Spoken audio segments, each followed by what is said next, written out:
Ya, en realidad, les había dicho esta mañana de que íbamos a llevar un cuadro. Ya, un cuadrito, un resumen de todo esto. Sin embargo, vamos a recordar lo que hemos avanzado esta mañana, que son los plaguicidas, cualquier sustancia o mezcla de sustancias químicas o naturales, ¿no?, destinadas a prevenir, destruir plagas. Ya, estos plaguicidas han originado problemas de contaminación, ¿no? Estos plaguicidas es de gran uso en la agricultura, como hemos visto esta mañana también, y en los programas también de salud pública que utilizan para el control de enfermedades transmitidas por vectores, huéspedes intermediarios, etc., ¿no? Asimismo, también tiene un beneficio el mejorar las condiciones económicas. Pero, sin embargo, han originado problemas de contaminación ambiental y de potenciales riesgos para la salud de las personas. También lo hemos visto en la mañana, hemos hablado. Y no solamente para las personas, sino también para las futuras generaciones.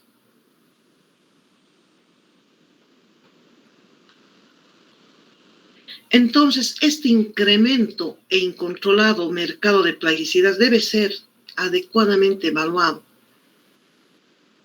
¿Por qué? Más que todo por sus efectos a largo plazo. ¿Ya? Porque causan efectos tóxicos a corto plazo y a largo plazo. A corto plazo ya lo habíamos visto esta mañana. Aquí nos importan los efectos a largo plazo.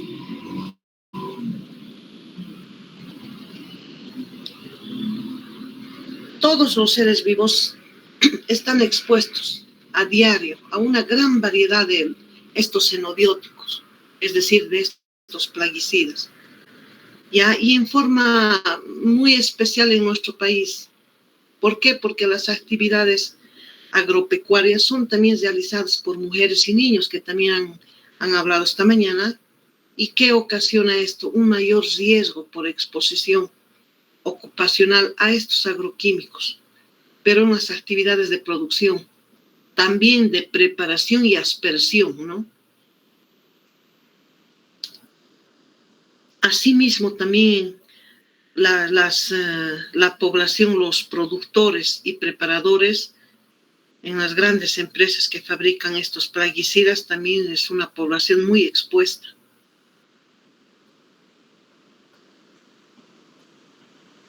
¿No?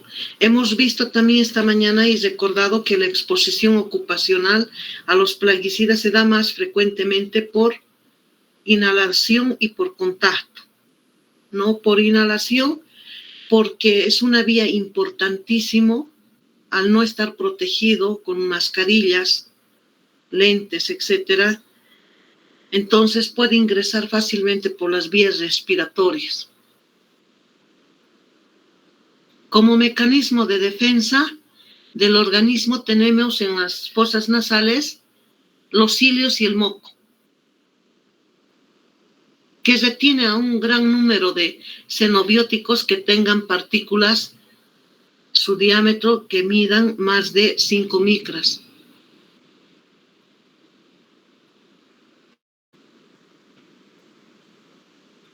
Como estos xenobióticos tienen partículas de 1 micra, atraviesan fácilmente por las vías, por las fosas nasales.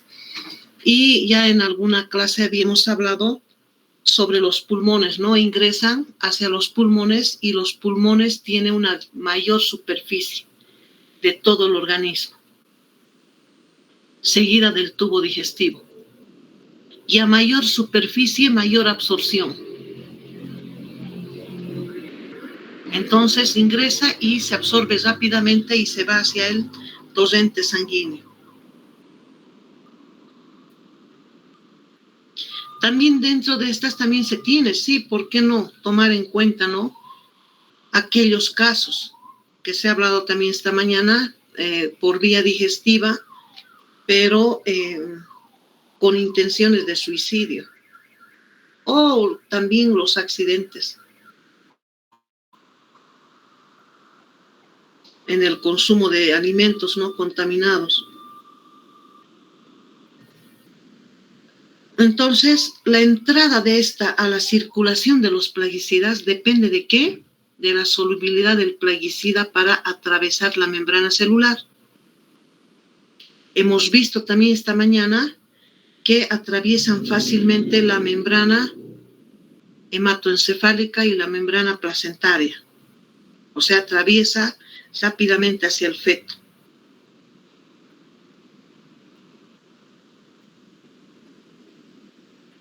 Hay pocos estudios, ¿no?, respecto a los efectos a largo plazo que son causados por la exposición crónica, donde las personas van inhalando y van acumulando en pequeñas cantidades y se van depositando.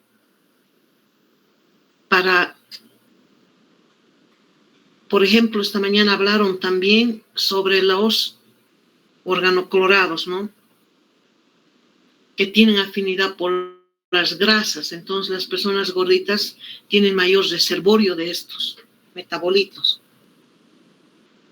Y ahí están como dormidos, como se podría decir, para ser manifestados ya, como dice, a largo plazo, a 10 a 20 años después.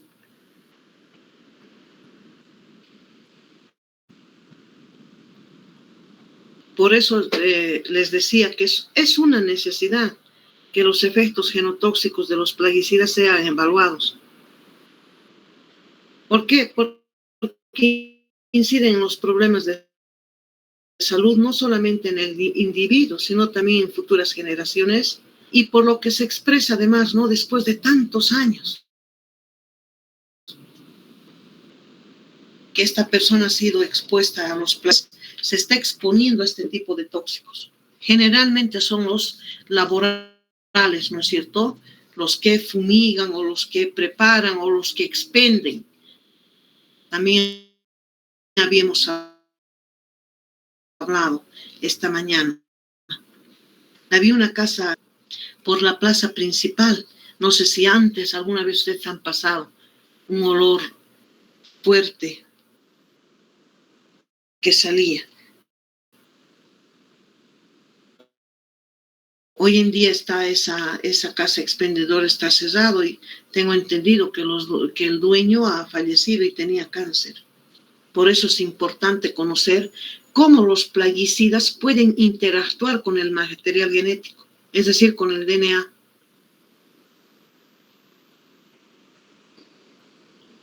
Doctorita, disculpe. Dime. Doctorita, ¿está pasando las diapositivas? No, porque estoy aquí todavía. Ah, ya, es que como empezó a explicar, yo dije, hay letra ahí, no, seguimos en la parte No, del título. no ve efectos a largo plazo. Es que aquí me detengo porque es muy importante. Los efectos a largo plazo, lo que se va acumulando en el organismo en pequeñas cantidades, hasta que se va sumando y se sume para una toxicidad que se va a manifestar recién. Pero como está muchos años en el organismo, la mayor parte de estos son cancerígenos. Por eso les decía, es importante conocer cómo estos plaguicidas están interactuando con el material genético, con el DNA. Inducen, ¿no es cierto?, a daños de gran importancia, biológica, y puede causar hasta la muerte celular. Y si hay muerte celular, hay efectos mutagénicos, carcinogénicos, teratogénicos. Solamente aquí hemos hablado, Pamela. Ya ahora, en realidad, estos son la explicación, pero yo quería explicar. Me he salido. Quería ir aquí.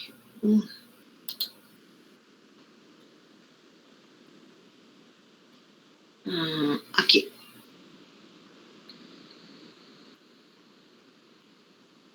Esta mañana les comenté, ¿no?, que quería compartir esta noche este cuadro. Doctorita, disculpe, creo que se le ha colgado la pantalla porque no se ve ningún tipo de cuadro, solamente el título de plaguicidas. ¿Cómo? Se colgó la pantalla. No se ve ningún cuadro, se ve el título directo de plaguicidas. Uy, ya, un ratito, ¿ve?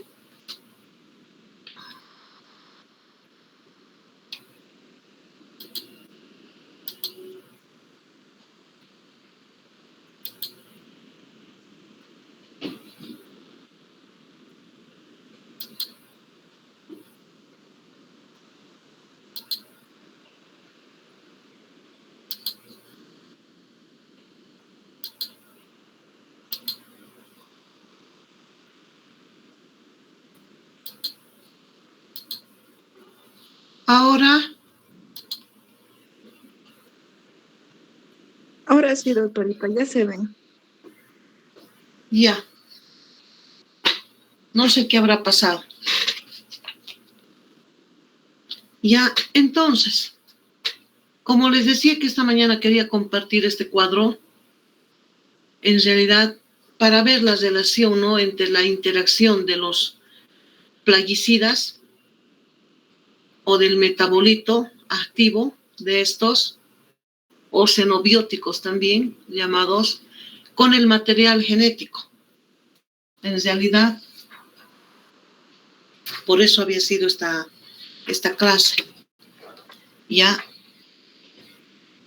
sabemos y habíamos hablado esta mañana que la exposición a este tipo de plaguicidas es por todas las vías, ¿no? Sin embargo, hablando de la población, digamos, en agricultura, la más importante van la inhalatoria y la dérmica, ¿no? Hemos hablado también que cuando es la dérmica, entonces, ¿en qué caso se da? ¿No? Que el grosor y la queratina en la piel es diferente en diferentes porciones del organismo, que como mecanismo de defensa tiene queratina el 50%, que es la que ayuda a que no penetren estos tóxicos liposolubles, ¿no?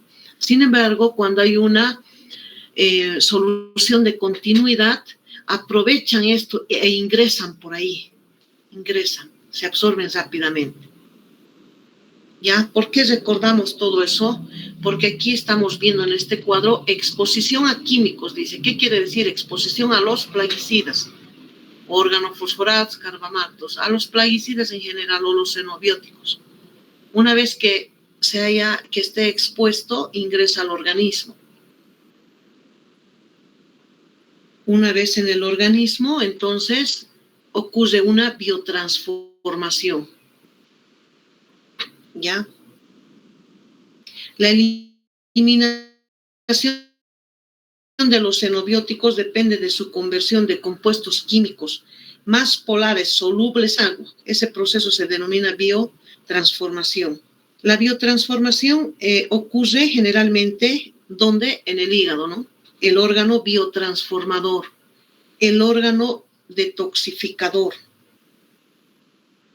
Sin embargo, también, y en clases anteriores, las primeras clases, también les dije que no solamente se biotransforman en el hígado, sino a medida que ingresan en otros lugares también pueden ir biotransformándose, pero en menor cantidad, como por ejemplo los pulmones. Algunos ya se están biotransformando en el camino, en los pulmones, riñón, pero en muy baja cantidad.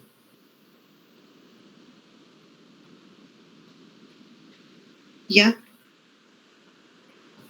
En esta biotransformación, por ejemplo, intervienen reacciones enzimáticas catalizadas por enzimas de esta biotransformación, que se clasifican en la fase 1 y la fase 2, que también se ha hablado esta mañana en algún momento. ¿Ya? Una vez que está en esta fase, el puntero voy a poner un ratito. Ya, una vez que está en la fase de biotransformación, ¿ya? Entonces, en esta fase, ¿qué es lo que pasa? En la fase 1, incluyen reacciones en esta fase de oxidación, de reducción, hidrólisis. ¿Ya? ¿Qué pasa aquí? Convierten los xenobióticos o los metabolitos activos o los plaguicidas más solubles en agua que la molécula original. Convierten. ¿Con qué objetivo? Con el objetivo principal de aumentar la polaridad, también se habló esta mañana, para aumentar la polaridad de la molécula, para facilitar así, de esa manera, su excreción. ¿Y cómo lo hacen? Adicionando, como ya hemos hablado también en anteriores clases, adicionando grupos funcionales.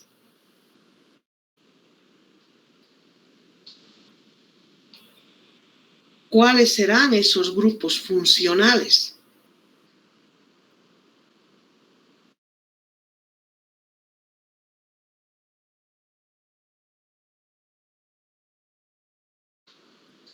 Por ejemplo,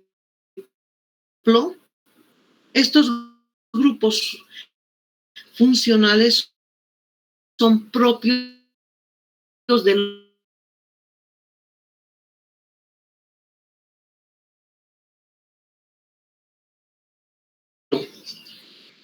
estos grupos funcionales. ¿Con qué objetivo? Ya les he dicho, con el objetivo de aumentar la polaridad de la molécula. ¿Para qué? Para que de esa manera se facilite su excreción, donde ocurren tres reacciones. La oxidación, que es la reacción más común, y esta está mediada por el sistema del citocromo oxidasa, del citocromo P.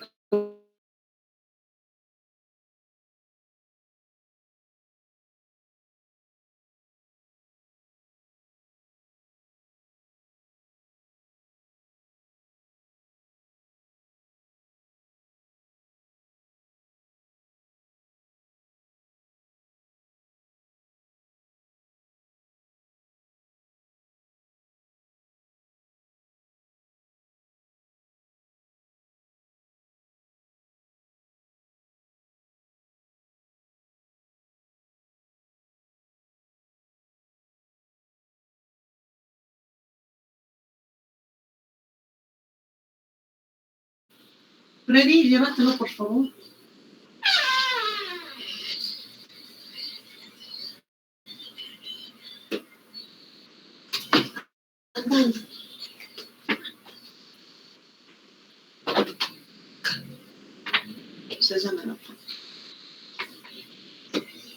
La otra reacción es de reducción. Ya, en la primera reacción de oxidación tenemos la hidroxilación, ¿no? Cuando se añade grupos oxidrilo, por ejemplo, o la desalquilación. Ya, si se añade un grupo oxidrilo, por ejemplo, ¿con quién? A ver, con el benceno se transforma en fenol. Ya, la desalquilación, por ejemplo, cuando se elimina un grupo alquilo, pero unido ¿a quién? A un nitrógeno. A eso se llama desalquilación. O también puede ser a un oxígeno, pero si es dejando libre siempre un grupo amino, ¿no? O un grupo hidroxilo. Después viene la otra reacción, la de reducción. Esto ocurre con menos frecuencia, ¿no?, que la oxidación, y suele darse en condiciones de baja tensión de oxígeno, donde hay reducción de grupos nitro, los convierte en grupos amino, o reducción de carbonilos, y que convierte las cetonas en aldehídos o alcoholes. Luego la otra reacción es hidrólisis, ¿no? La hidrólisis. No utiliza el sistema P450. Pero ocurre mediante las enzimas hidrolasas. ¿Por qué son importantes estos grupos? Porque la introducción de estos grupos polares hace que la toxina o el plaguicida o el metabolito sea más hidrosoluble y que ésta sea eliminada directamente por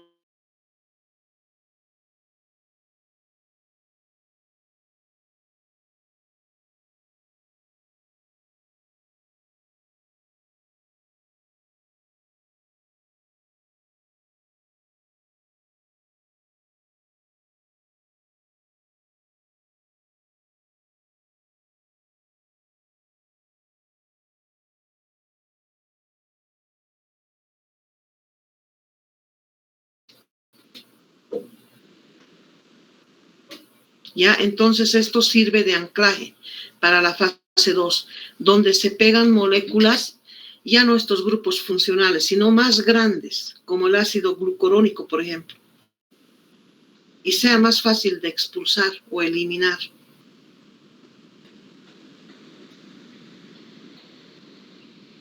Entonces, si esta adición de estos grupos funcionales por las enzimas de esta fase 1 permiten que los metabolitos sean eliminados directamente, siempre y cuando será si el incremento de polaridad es adecuado.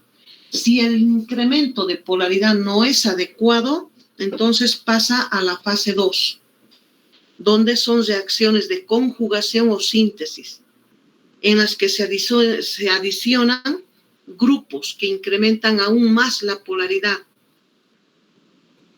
¿Y cuáles son esos grupos? La glucuronidación, la sulfatación, síntesis de amida, acetilación, metilación, conjugación con glutatión, aminoácidos, etc.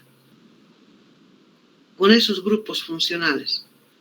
Son reacciones de biosíntesis. El xenobiótico o su metabolito, derivado, pero ya de la fase 1, donde su incremento no ha sido suficiente para ser eliminado, entonces aquí en la fase 2 se une covalentemente a una molécula endógena produciendo un conjugado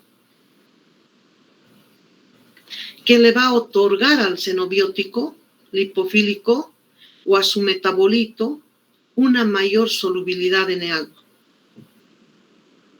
Y de esa manera va a ser fácilmente eliminado.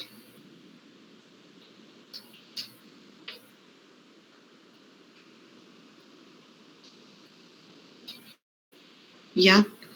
Entonces, una vez que los plaguicidas o los xenobióticos son absorbidos hacia el torrente sanguíneo, son metabolizados, como les dije, pueden ser metabolizados biotransformados a metabolitos activos o metabolitos inactivos. Si fuera metabolitos inactivos, entonces no es ningún problema, simplemente se excreta normalmente. Pero si es metabolito activo, ya, puede excretarse. Como les digo, por estas dos fases, la adición de grupos funcionales, si el aumento de la polaridad es adecuada, entonces puede excretarse normalmente, se elimina. Y si no es suficiente, entonces, ¿qué es lo que pasa?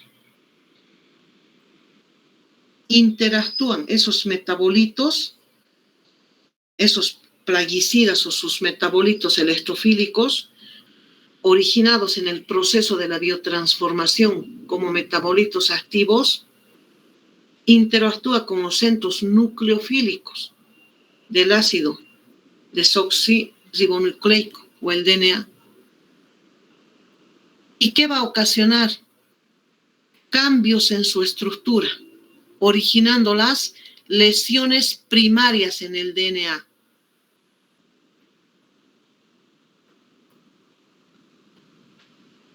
¿Ya? Y de aquí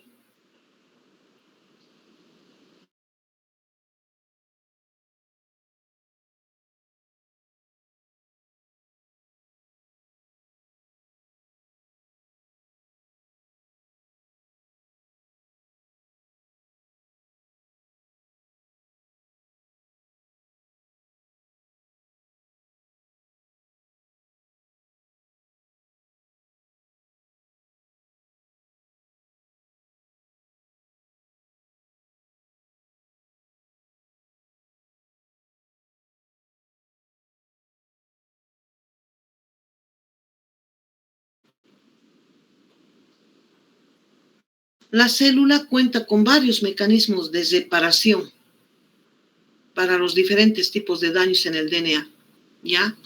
Entre esos tenemos, muy importante esto, uno, les estoy deletreando, para oxonasa. una de las enzimas. 2, glutatión S transferasa. 3, la N-acetiltransferasa.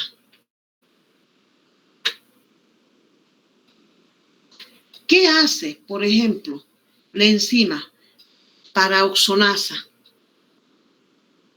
¿Ya? Es la defensa principal contra los insecticidas.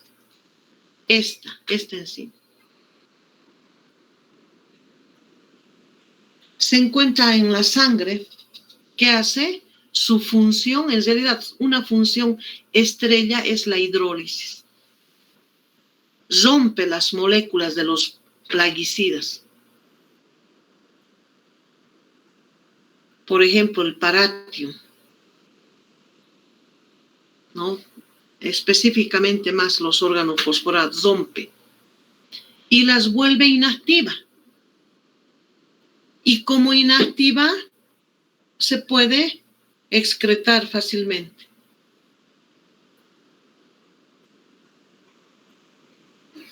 La glutatión S-transferasa, ¿qué hace esta enzima? Realiza la conjugación, toma una molécula que es el glutatión, y este glutatión, chicos, es un antioxidante potente, el glutatión. ¿Ya? Entonces toma esta molécula del glutatión y le pega al tóxico.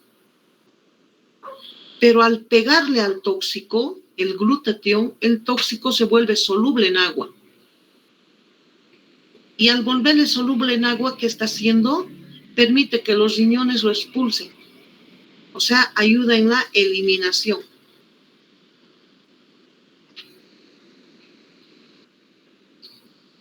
Asimismo, esta glutatión transferasa permite, ¿no?, que, o sea, neutralice sustancias cancerígenas.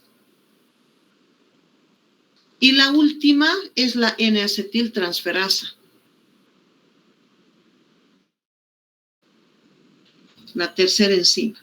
¿Qué hace esta N-acetiltransferasa? Utiliza el proceso de acetilación.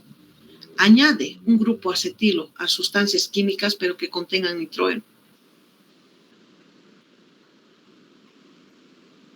Si una persona, chicos, tiene deficiencia en estas tres enzimas, su cuerpo básicamente es una esponja de tóxicos.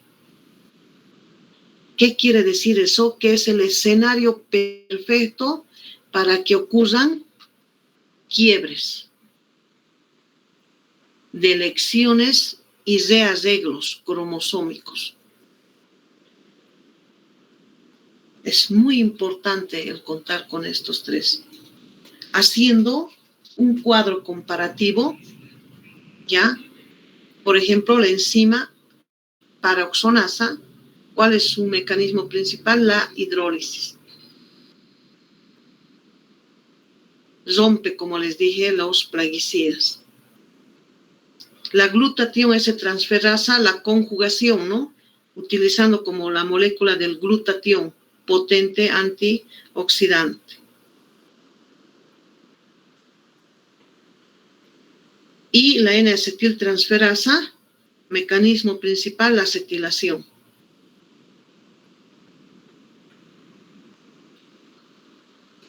Continuando, si esa reparación a través de este sistema enzimático que como mecanismo de defensa del organismo se realiza, si la reparación es incorrecta, si es correcta, se excreta normalmente, son los individuos normales. Pero si esa reparación es incorrecta o no se ha reparado o no hay reparación, pasa a la fase de lesiones premutacionales, donde puede ocurrir o una muerte celular o va a pasar a la fase de las mutaciones, que tenemos tres. Una, que es la mutación genética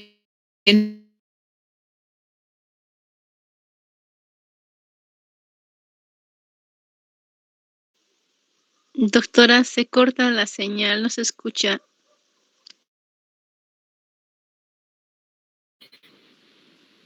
Hablando de las mutaciones génicas o genéticas. ¿Ya?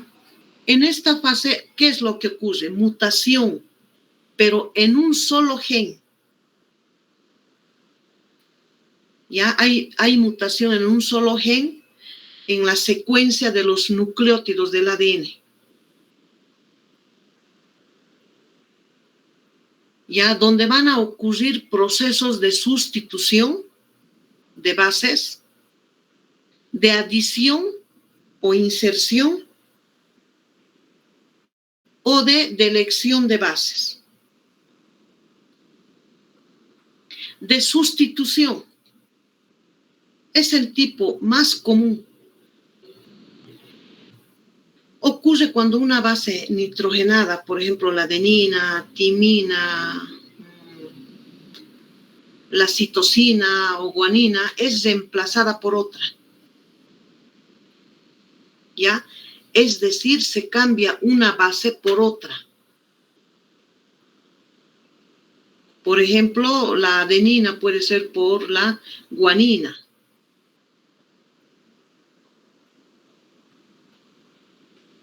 Por eso es sustitución. Adición o inserción es cuando se inserta o añade una letra extra, lo que va a ir a modificar toda la lectura del código, porque se está añadiendo, se está insertando una letra extra. Entonces todo eso va a ir a modificar la lectura del código. Y tercero, la delección de bases, donde aquí se elimina una letra, ya no se adiciona, se elimina. Y también va a ir esto, la eliminación de esta letra altera también el orden de las instrucciones. Después tenemos a las mutaciones genómicas, ¿no? Las mutaciones genómicas son los cambios más drásticos que puede sufrir el genoma, ya que al sobrar o faltar un cromosoma entero se alteran miles de genes al mismo tiempo.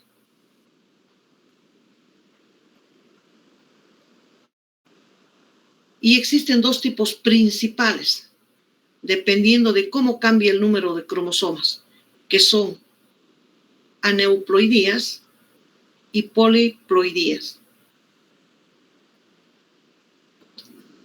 Aneuploidías ocurre cuando el organismo tiene un cromosoma de más o un cromosoma de menos, porque van en pareja. Es decir, en vez de tener 46, puede tener o 47 o 45. No va a afectar a todo el juego de cromosomas, solo a uno. Por eso, solo a uno.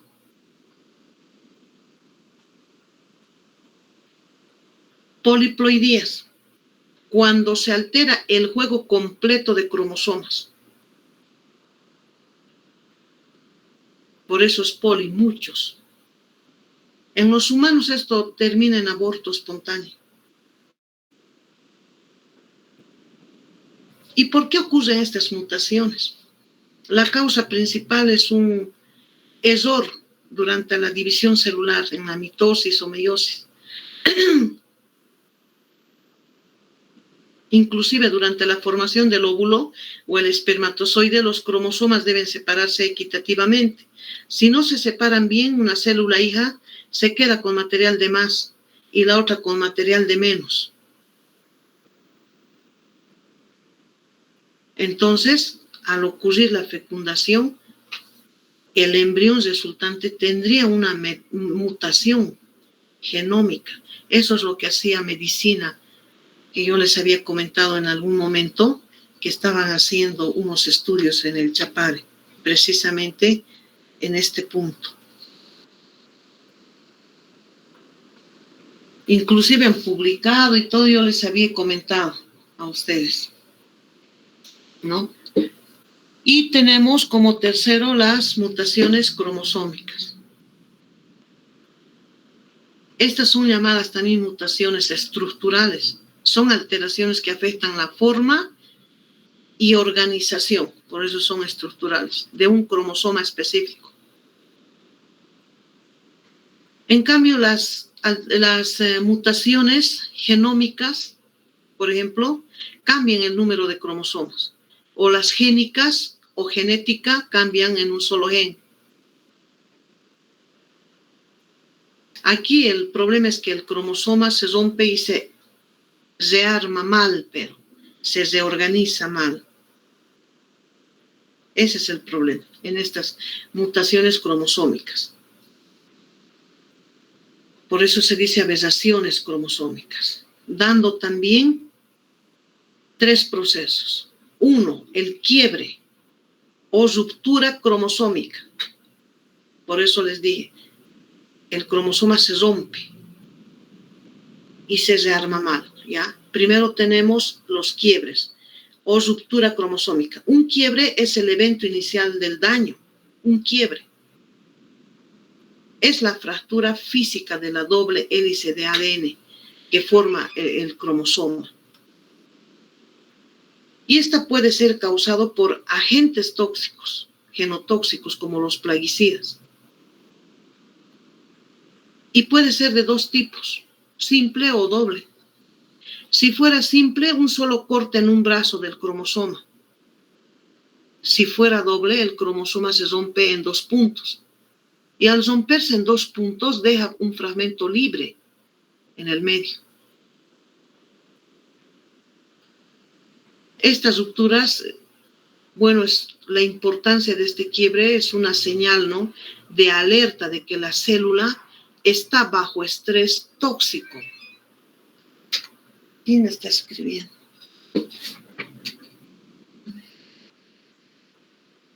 No, los docentes son. Ya, si el quiebre no se repara, la célula puede morir o volverse cancerosa. Si este quiebre. Luego tenemos como segundo las delecciones o pérdida de material. Delecciones o pérdida de material. La delección ocurre cuando tras el quiebre, porque primero se ha quebrado, ¿no es cierto? Y los quiebres pueden ser, hemos dicho, de 2 tipos, simple o doble. ¿Ya? Cuando aquí ocurre en las delecciones, cuando ocurre el quiebre, el fragmento del cromosoma que se ha desprendido se pierde definitivamente. ¿Por qué? Porque la célula no puede volver a pegarlo. Se pierde. ¿Y qué consecuencia trae esto? El fragmento perdido contenía genes. La célula ahora tiene instrucciones, pero incompletas. No está completo.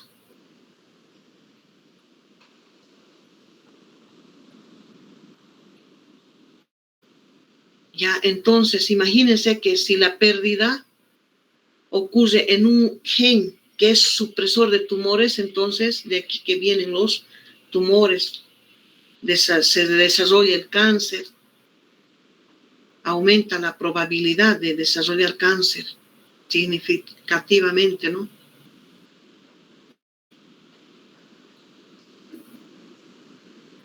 El 3, rearreglos o reorganizaciones. Los rearreglos son el resultado de un intento, que a veces es fallido, de la célula, por reparar estos quiebres. En lugar de perder la pieza, la célula le pega, pero en un lugar equivocado. Intenta pegarlo, pero lo pega en un lugar equivocado. Puede ser que ocurra invertido, el fragmento que se rompe, se da la vuelta y se pega al revés, o puede ser una traslocación, es decir, que un fragmento de un cromosoma se rompe y se pega en un cromosoma diferente. Aquí, bueno, ya sería un intercambio de piezas entre cromosomas, ¿no?, que no son pareja. O puede ser también estos rearreglos, anillos, que el cromosoma se rompe en ambos extremos y las puntas pegajosas se unen como formando un círculo.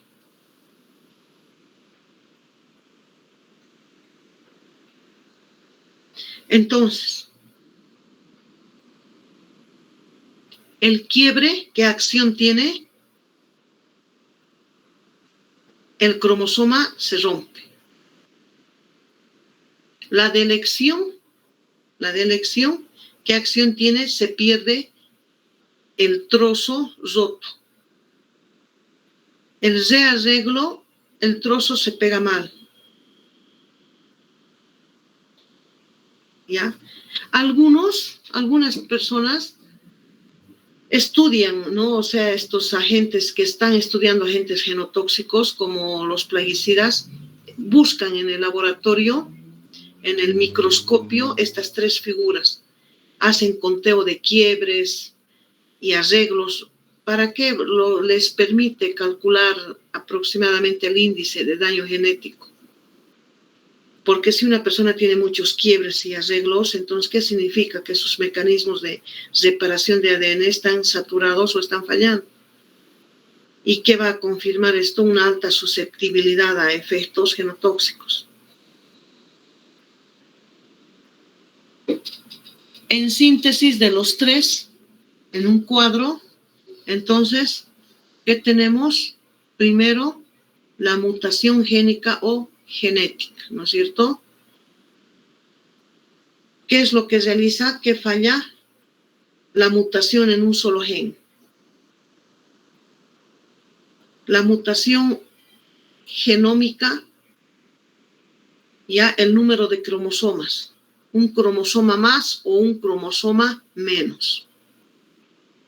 La mutación cromosómica, el cromosoma se rompe y se rearma mal.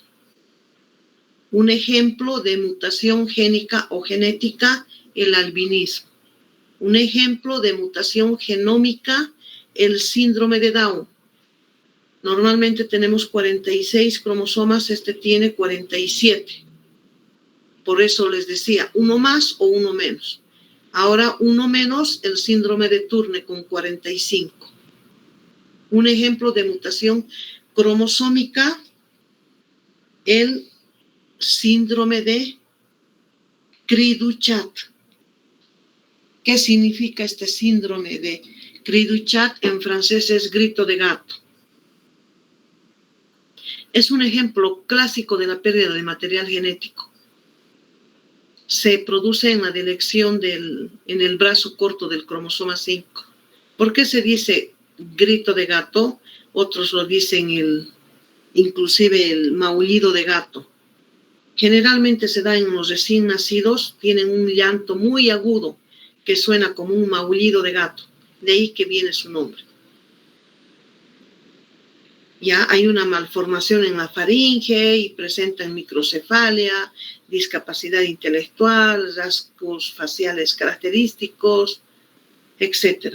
También afecta en el desarrollo del sistema nervioso que se ve alterado. Ya. Y para terminar, yo les quería decir la importancia de la susceptibilidad, de hacer un estudio con las diferencias individuales. Es muy importante para esto, porque cada persona tiene diferente susceptibilidad a todos estos efectos. No va a ser que todos nosotros tenemos el mismo, ¿ya? Porque las variaciones individuales han sido observadas, ¿no? A nivel de todo, de nivel de grupo sanguíneo, a nivel de proteínas, a nivel de cromosomas, secuencia de DNA, enzimas y además procesos fisiológicos.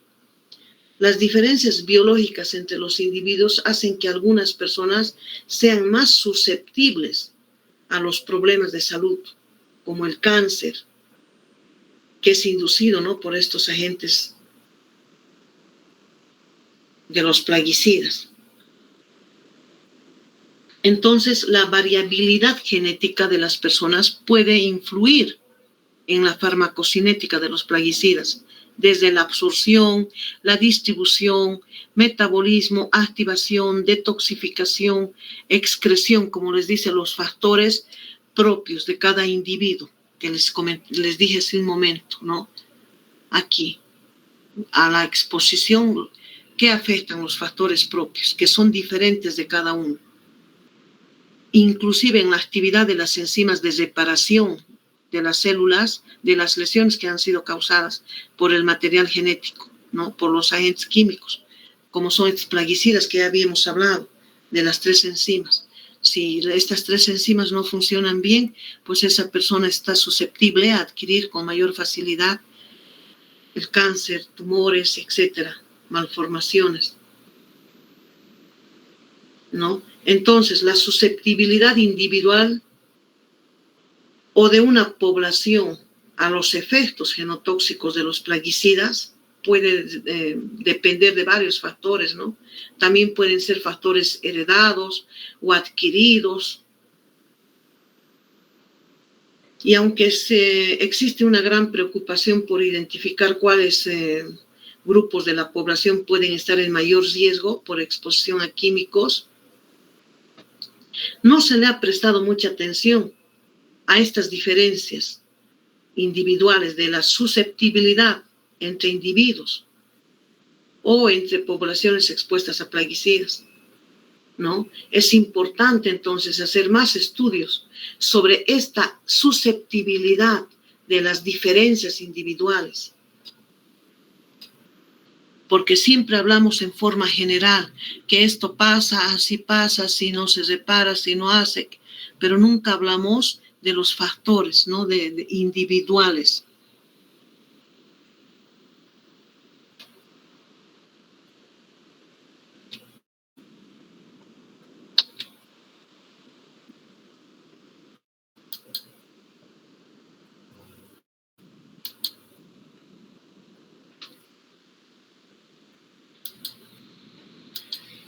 Ahí quedamos, chicos, en un resumen.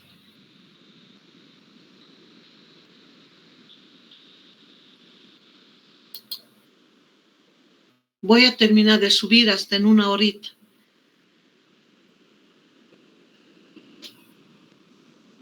Está bien, doctora. Buenas noches, chicos, entonces. Buenas noches, doctora. Buenas noches, doctora. Buenas noches, doctora.